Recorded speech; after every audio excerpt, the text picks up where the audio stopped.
Hello दोस्तों, मैं Vikram Yogi, assistant professor, department of agriculture economics, SKRU Bikaner. आज हम जो टॉपिक कवर करेंगे वो है indifference curve theory. Indifference curve theory, this technique developed by J.R. Hicks and R.G.D. Allen। ये क्या है कि इंडिफरेंस कर्व थ्योरी में होता क्या है कि हम पहले पढ़ते हैं कि दो अप्रोच होती है कंज्यूमर बिहेवियर को एक्सप्लेन करने। कंज्यूमर बिहेवियर को हम दो तरीके से समझते हैं। पहला है कार्डिनल अप्रोच और दूसरी है ऑर्डिनल अप्रोच। कार्डिनल अप्रोच क्या कहती है कि कार्डिनल अप्रोच में क्या कहते हैं कि utility can be measured in monetary term. Utility क्या है, मॉनेटरी टर्म में मेजर कर सकते हैं। लेकिन आगे जिस ऑर्डिनल अप्रोच में क्या कहते हैं कि utility can not be measured in monetary term, we can give preference. यानी कोई भी गुड्स का आप कंजप्शन करते हो तो आप उसके कंजप्शन कितना हो उसको मॉनेटरी टर्म, जो सेटिस्फेक्शन डिराइव्ड होता है कंजप्शन से, उसको मॉनेटरी टर्म में आप क्या कर सकते हो, मेजर कर सकते हो। लेकिन जो ऑर्डिनल अप्रोच है वो क्या कहते हैं कि we can not measure in monetary terms, और यूटिलिटी जो सेटिस्फेक्शन लेवल होता है उसको हम मेजर नहीं कर सकते मॉनेटरी टर्म से। वी कैन गिव प्रेफरेंस और रैंकिंग, यानी हम जो प्रेफरेंस और रैंकिंग दे सकते हैं। अब इस ऑर्डिनल अप्रोच को जो वो समझाने के जो सबसे जो मेन टेक्निक्स है वो इंडिफरेंस थ्योरी। इंडिफरेंस थ्योरी क्या है, डेवलप्ड बाय या this techniques developed by J.R. Hicks and R.G.D. Allen। R.G.D. Allen और J.R. Hicks ने टेक्निक्स को क्या किया, डेवलप किया। इंडिफरेंस कर्व शेड्यूल, सबसे पहले हमें समझना पड़ेगा indifference curve schedule. Indifference curve schedule क्या है, it is a list of combination of all goods, it is a list of combination of two goods which give equal level of satisfaction। यानी जो equal level of satisfaction रहती है उसकी list है, list of combination of two goods which give equal level of satisfaction. यानी combination of two goods means goods A and B। A and B का क्या है, कॉम्बिनेशन है। कितनी, 1 2 2 3 1 2 4 2, ये क्या लिस्ट है, it is A list of, जैसे A और B दो गुड्स हैं उनका कॉम्बिनेशन है, ये दोनों कॉम्बिनेशन क्या है, इक्वल लेवल ऑफ सेटिस्फेक्शन देते हैं। यानी कि इक्वल लेवल ऑफ सेटिस्फेक्शन देते हैं। अब दूसरा कंसेप्ट आते हैं indifference curve.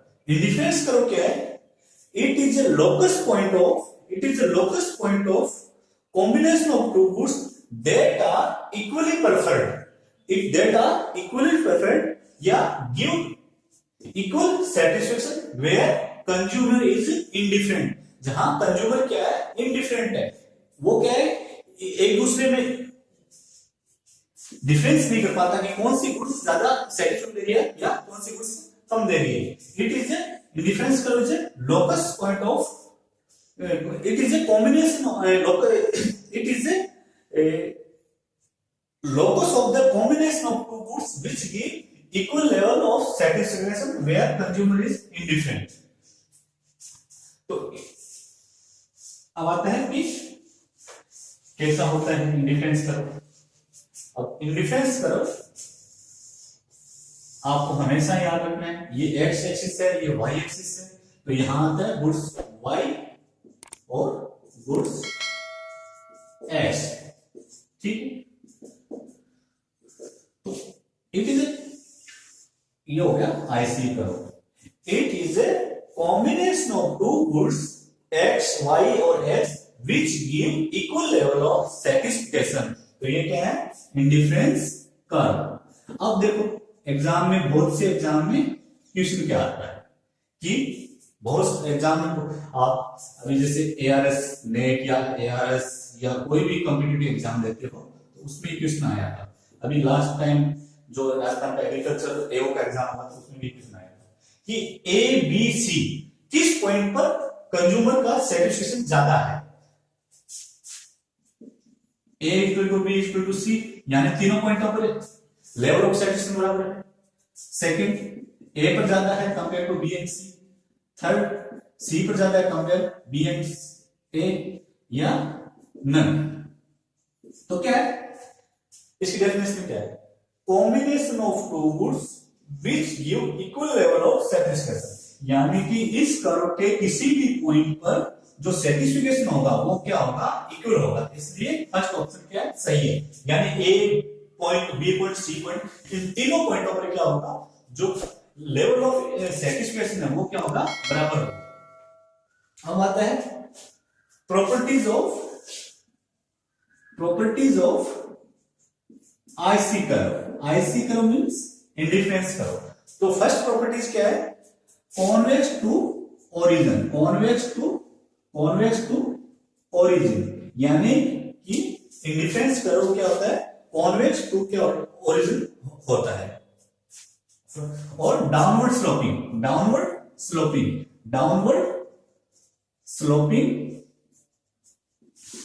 From left to right, यानी डाउनवर्ड स्लोप होता है फ्रॉम लेफ्ट टू राइट।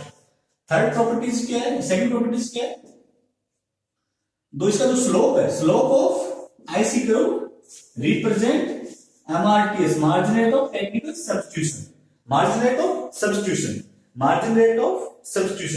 तीन आएगा यहां पर। मार्जिन रेट ऑफ सब्स्टिट्यूशन का मतलब है, यानी अब देखो इस पॉइंट की तरफ हम मूव करते हैं ए से बी, तो क्या होता है कि ए से बी मूव करते हैं तो कुछ कम्युनिटी क्या है? वाई की छोड़ रहे हैं, और कुछ कम्युनिटी क्या है? गेन किसका कर रहे हैं? एक्स का कर रहे हैं। इसी को क्या बोलते हैं? Margin rate of technical substitution. Margin rate of substitution क्या है? Exchangeability, rate of exchangeability between two goods X और वाई। इसको क्या है? मार्जिन रेट ऑफ एक्स और वाई क्या होगा? Del Y upon del X. ऊपर क्या आता है? जो कम्युनिटी रिड्यूस हुई है या जो हमने लॉस्ट की है, मतलब जो की है। नीचे क्या आएगा? कम्युनिटी गेन, यानी कौन सी कम्युनिटी हमने गेन की है। थर्ड क्या है? Higher indifference curve show higher level of satisfaction. Origin से जितने दूर कोई इंडिफरेंस कर्व का जाएगा वो क्या दिखाएगा? हायर लेवल ऑफ सेटिस्फेक्शन दिखाएगा। फोर्थ प्रॉपर्टीज क्या है?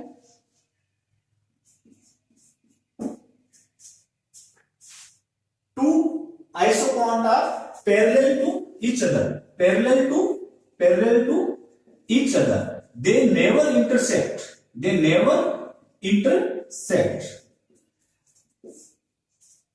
Two isopoints are parallel to each other means दोनों की जो दूरी है वो एक दूसरे की पैरेलल होगी, बराबर रहेगी, और कभी एक दूसरे को काटेंगे नहीं। यदि ऐसे कोई इंडिफरेंस कर्व कट करता है तो इसका मतलब होता है एक ही पॉइंट पर दो प्रेफरेंस, यानी ऐसा नहीं हो सकता। क्यों नहीं हो सकता? क्योंकि कंज्यूमर क्या है? एक ही प्रेफरेंस देता है ऐसा एक ही पॉइंट पर। ठीक है, ये थी आइसोपॉइंट की प्रॉपर्टी। और इसके जो स्लोप होता है उसको क्या है? एमआरएस बोलते हैं। Slope of isopoint is MRS. X for Y means del Y upon del x. तो मार्जिन रेट ऑफ सब्स्टिट्यूशन क्या है? Exchangeability, rate of exchangeability between two goods Y और एक्स। और स्लोप क्या होता है? tan theta. स्लोप क्या होता है? tan थीटा मींस लंब बटे आधार। तो किसी भी पॉइंट पर हमने ट्रायंगल बनाएंगे तो ये मान लो ये हो गया ट्रायंगल, तो ये क्या है? लंब। तो डेल वाई और ये आधार क्या हो गया? Del x. तो ये क्या हो गया? Del Y upon del x. ये क्या है? नेगेटिव स्लोप है। तो अपने यहाँ इसका जो साइन है नेगेटिव है उसको इग्नोर करते हैं। क्यों? क्योंकि हमें पता होता है। ठीक है, अब आता है, ये थी इंडिफरेंस कर्व थ्योरी के बारे में। अब इंडिफरेंस कर्व थ्योरी का दूसरा जो पार्ट है बजट लाइन। क्यों? क्योंकि हमें पता है कि कोई भी चीज है तो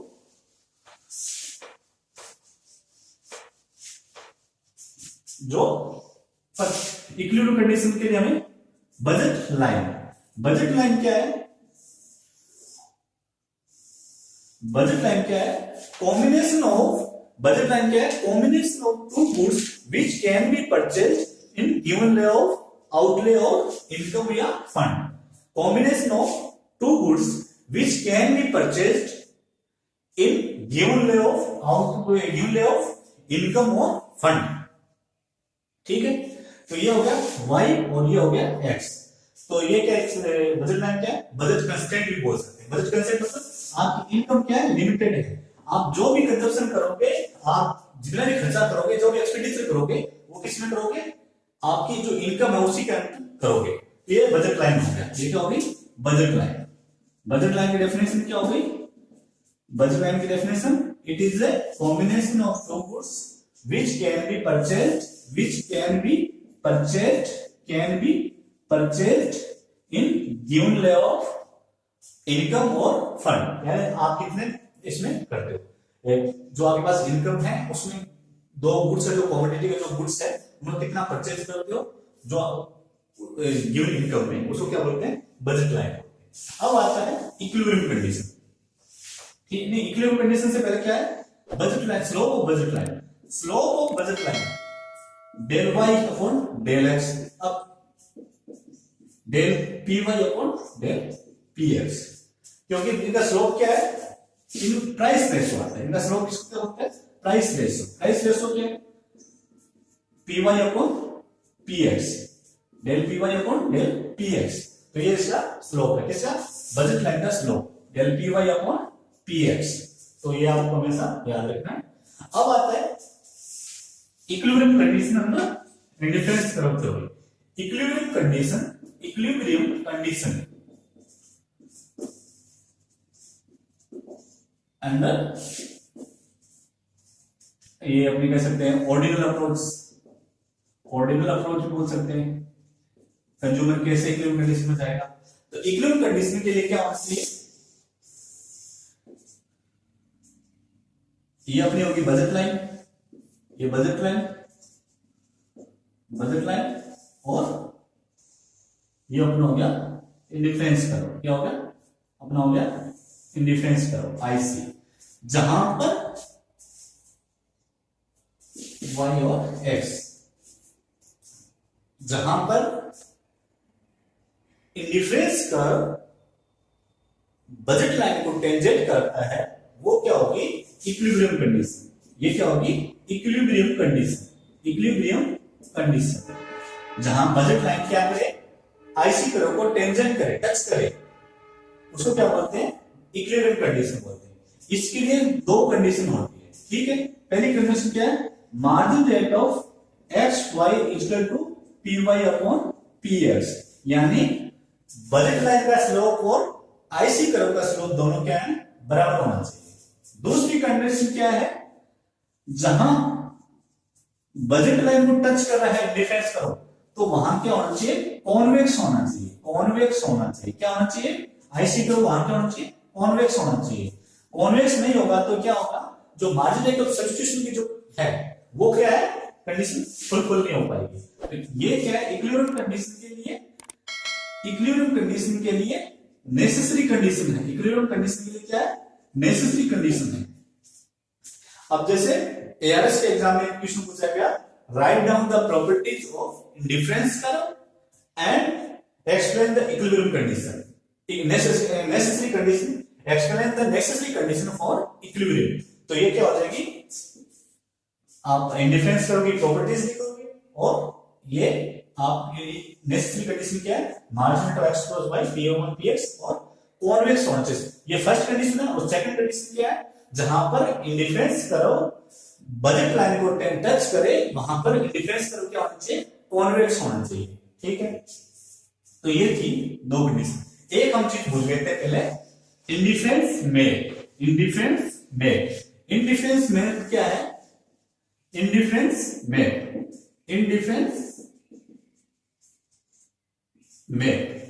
तो इंडिफरेंस में क्या है? हमने देखा था IC1 क्या है? Combination of two goods which can be produce same level of satisfaction या it is a locus of combination of two goods which give equal level of satisfaction। जब एक ही ग्राफ में बहुत सारे इंडिफरेंस लोग हो, IC1 या IC2 या IC3 या IC4, तो इनको क्या बोलते हैं? इन सबको क्या बोलते हैं? Indifference map. इनको क्या बोलते हैं? इंडिफरेंस मेट बोलते हैं। ठीक है, तो ये थी इंडिफरेंस कर्व की थ्योरी। तो अब आपके एग्जाम में कहां से क्वेश्चन आ सकते हैं या क्या क्या चीजें एग्जाम में पूछ जाती है?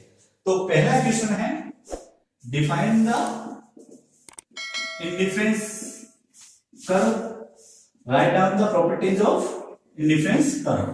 तो इंडिफरेंस कर्व क्या है? It is a combination of two goods which produce equal level of satisfaction. Properties of indifference curve, first properties क्या है?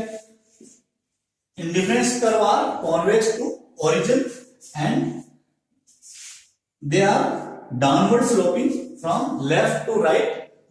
The slope of indifference curve shows the marginal rate of substitution. Second क्या है? Two indifference curve are parallel to each other. Third क्या है? Indifference curve are two indifference curve are parallel to each other and never intersect. Third क्या है? Higher indifference curve shows higher level of satisfaction. Fourth क्या है?